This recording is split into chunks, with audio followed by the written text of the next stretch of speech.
10 बजे में 15 मिनट कम बा। अगर ना जाई तो हमार परीक्षा छूट जाई। आई हमार जिंदगी के सवाल बाटे। परीक्षा छूट गई तो साल भर झोंकते रह जा। हमारा घर की मेहरान के काम से पेट नहीं के भरत। अब मर्दाना हो कस जा। कितना मिल रहा साइकिल के पैसा भी आई रहा। मैं उठा पठा के खत्म। अब तू पढ़ या चाहे न तो पढ़, भखर में तू काहे ना जा। ऐसे नहीं बावन जा हमारा घर के आदमी। हमारे सखियों से ले रहा तो संगे बैठा के लेके चल जाते सन। अब मैं चल गई सन अपन परीक्षा देवे। हम एजे झंकतनी का करी। ओ हमारा दिमाग में अभी कुछ सम आइल हो। दुश्मनी ह त का भइल। दुश्मन ह त यहाँ लोग के ना हमार का बा। आज बानी कल चल जी ससुर आ काम अब दुश्मन है। चलो दुश्मन है हमारा से निके ना हमारा घर वाला से ना बा। चले तो उनके घर जाते साइकिल मांगा बा लेके जाए। का करब काम कर कर थाक जाता मिजाज। मन करता एक आध घंटा आराम कर लेती तो तनी देह में राहत मिल जाई, फुर्ती आ जाई। आराम कर तो तब चलब खेत पर। बाप रे बाप मल करे हैया दुखा तरे दादा रे।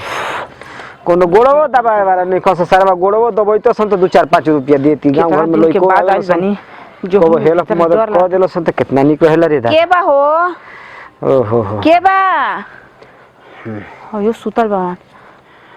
ए सुन तो भैया का रे तू का आइली हमरा घरे रे? गोड़ लगता नहीं खुश रह। दुश्मन का हमारा घरे के जरूरत नहीं खे। का कहत रहो का काहे ना कहीं हम तो और दुश्मन हनी। हां तोर बाबू ले जब कांटा के तरह टकर रहेला तो तू दुश्मन है बड़ी हमरा खातिर की हित बड़ी। ई का कहत रहो? ए भैया हमरा घरे आवे जाके रहा बार मत लगाव जा। देखो खिसिया मत। काहे ना खिसियाई ना तो तारा बात हमरा बाप भाई से बा हमारा से नहीं के। तो दुश्मन के लड़की दुश्मन ना होई कि हित थोड़े बन जाई। ई का तू कहत बा? लड़की कब दुश्मन ना है। लड़की दूसरा घर के अमानत है सन।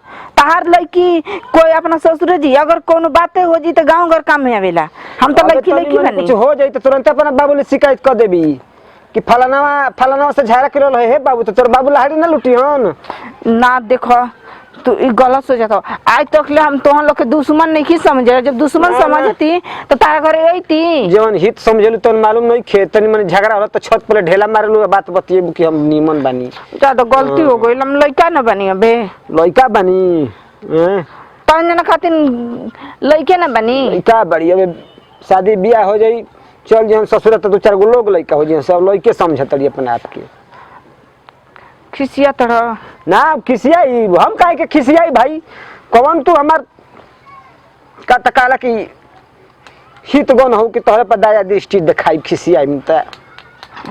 ई बताबो तोहरे लड़की हो खन कहीं जा से बीच रास्ते में फंस जीहन तक हम कमाई पिना आई। एक तो सरवा देह दुखात रहल हो ऊपर ले हाला हल कम को के मिजाज गरमा देलसी। बोल का चाहता? हम तोहरे कहाँ आइल हनी जन लो। हमारा कह रहो बिकारे ना हो हां तोहरे कहब खिसिएवा ना ना ना ना खिसे चल को सोच लो।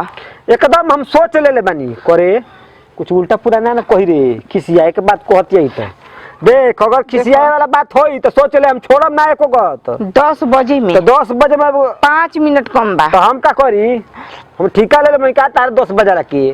सुनो हां तनी अपन दो ना। तनी अपन दो ना। हां ना भगलू हां माथा के हलुक आदमी दिमाग के भारी तोरा के धैले बका कपारी रे। हम तोरे कहाँ आइल हनी कि तू ही देब। देखा तन की साथ तू अपन दे द। अरे मर्द ई का कहे लागल रे। हां तो सटिया गइल जरूरत बा। ई दुश्मन के लड़की नहीं खे हां हित बनल चाहती है। तू हमरा से दूर रह हमरा से बोल मत भाग जा जो। अगर हमरा जरूरत ना रही तो तारा कहाँ ना आईती तो तोरा कहाँ आइल बनी हम अपन जान के। ससुरा कोई के तू दुश्मन जान के मांगत रही। अब तू जिए ना देबी हमरा के धरती पर अब मरवाई भी गांव घर में लोहा लियाई भी तू। अब एक तो तोरे यही तेरा बाप फायर बा और जानी त का करी। खिसिया मत हमरा आवश्यकता बा। तो तोरा आवश्यकता तो दूसरा द्वार देख ई दुश्मन के द्वार पे ना आवल जाला। अरे हम के करा द्वार पे जाई केहू का हइए नहीं खे तो हमारे के बाटे। हां तोहरे बा हमर फालतू नहीं खे जा हम ना दिन।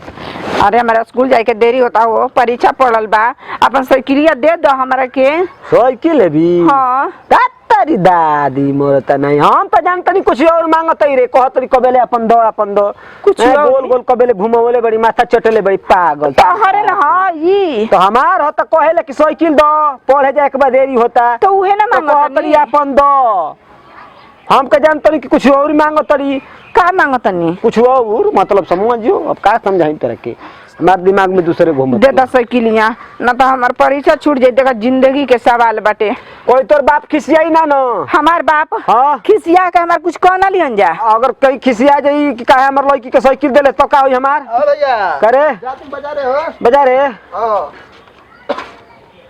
अरे पैदल चल जो बाजारे तू ई का है हाँ साइकिल है करा के दे दे बस ओकरा काहे के देती है उतना दूर जाके हम पैदल जाई बस 1 मिनट सुन तर पैदल जाके बना हाँ। खसी हमरा के स्कूल पे छोड़ दो चला चला हटा हम सवारी ढोर थोड़े देखा तब ना मजबूरी नहीं खंजा समझाओ हाँ। तो हम लोग के जिंदगी भर नाम ले काहे निकाल देल बड़ा हो हवा हम ना निकल है रे तार बैठा बैठा नहीं है जे मैं काम साइकिल चलाओ तर तू तो हवा भरवाई भम दे दे करा के साइकिल हवा भरवा ले आइए चल पढ़े एकर कॉलेज छूटता साल भर के मेहनत कैले बिया रे परीक्षा बा पड़ल पूरा लाइफ हमार बर्बाद हो जाई अरे तो हम वही लोग के दुश्मन नाम के लेबा लिए रे तो एकरा काहे के दिबाओ तो जाए दो छोड़ अब बेकार से थोड़े दुश्मन है बेकार बाप से ना दुश्मन है बा मेरे दे दो एकर जिंदगी के सवाल बटे फेल हो जी तो फिर एक बार से मेहनत करी हमार परीक्षा देवे के जोने अब बनवा दी है ये के वही पर लेके रेल लिए नहीं भास जाओ हम एकरा में हवा भरवा देहिब हवा भरवा के बढ़िया से टाइम से पहुंचा दिए चलो ठीक बा हाँ चलो।